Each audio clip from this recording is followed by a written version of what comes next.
мақтауға лайықты, өзінің еңбегімен көтеріліп жүрген, өзінің еңбегімен жеңіп жүрген керемет әнші бауырымыз, және оның ханымы да үйінде бір жағын тіреп жүрген асыл ана. Әулеттерің дами берсін жаным. Еңбегі, сен тек қана өз еңбегімен жеңіске болып жүрген азаматсың. Мен бүгін Назар Серіктің екі ағасы бар.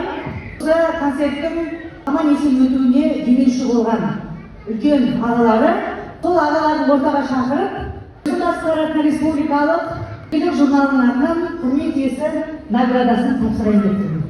Ал қошеметтеріңіздер.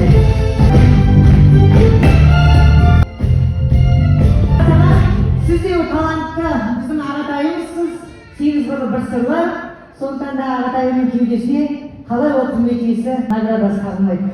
Сіз лайықтысыз әдемі, құттықтаймыз сізді.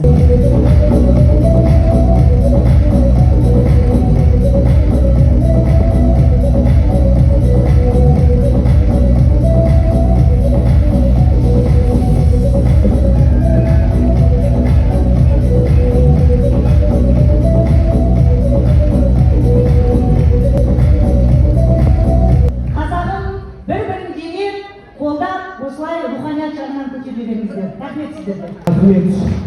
Қарсы ай, күн меруерттің екі көзі, самал жел, күле айтқан оның сөзі, бақыт ыстық құшағы, байлық қазына, дүние деген меруерттің жалғыз өзі. Жақсының жақсылығын айт, нұрттасын деп. Басыңыз бақты, астыңыз тартты, өміріңіз сәтті, көңіліңіз шатты болсын. Қазақта сөз бар ғой, гүлдер, жұпар иісі аңқыған, сол жұпарға жігіт біткен шалқыған.